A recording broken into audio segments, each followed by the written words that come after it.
Shalom and welcome to 2 Minutes of Torah. This year is entitled How to Change Part 4, Finding the Proper Mediator.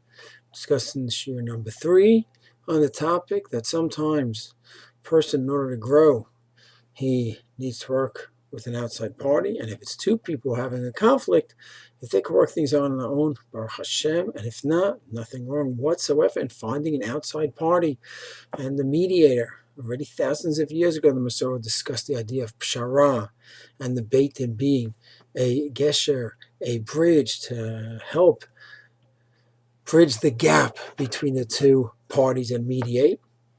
How do you find a mediator? So there's professional mediators, of course, and let's say a person doesn't have the time or the money to go find, they cannot afford maybe a professional mediator. So is it possible to have someone else, a rabbi who he knows or she knows, a friend, colleague?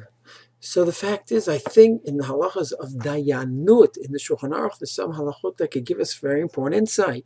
In Siman Zayin, chapter 7, in Choshen Mishpat, the Shulchan Aruch talks about who is a judge. And it says the ideal judge is someone who does not know the two people at all. Come in, the judge is Reuven, he doesn't know Shimon, he doesn't know Levi at all, and Shimon and Levi don't know him. That's the ideal judge.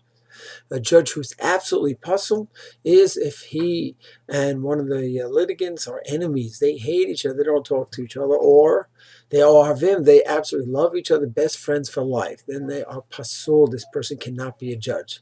What if a person likes him very much, they're close, or they don't like each other, they're pretty antagonistic? So the Shulchan Aruch writes that really he shouldn't be a judge either.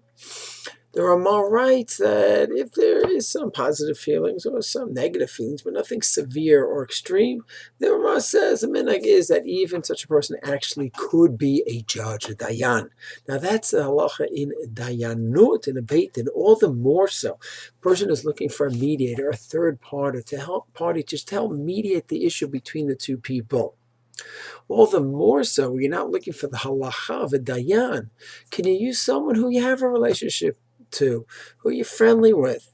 It's possible, and especially when you take into account another halacha in Choshen Mishpat, in Siman Yud Gimel, chapter 13, in the Shulchan Aruch talks about Zabla, Zebor. Reuven, Shimon have an issue, they make their own Beit Din.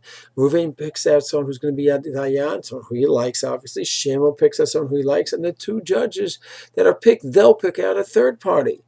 And naturally, each judge, Reuven judge, Shimon judge, might be leaning towards his litigant. But it doesn't matter. You have the third one in the middle. So the fact is, what do we see? If these are the halachot in a beit din, that doesn't have to be squeaky, perfect, squeaky clean, objective, but they don't know them at all. That's the ideal. But you still have proper judgment, even if there's a connection. All the more so, we're talking about mediation outside of a Beit Din framework. You just need someone good, with an ear to listen, whose goal is to try to help out the couple who is in need, the neighbors who are in need, the father and the child who is in need, the mother and the daughter who's in need. Whatever relationship that exists, two people going through a crisis, having a tough time relating to each other, and they cannot figure it out. The model must be they look for someone who's good, who's helpful. If they can afford a professional mediator, and that maybe that's the best approach. A proper social worker, psychologist could be.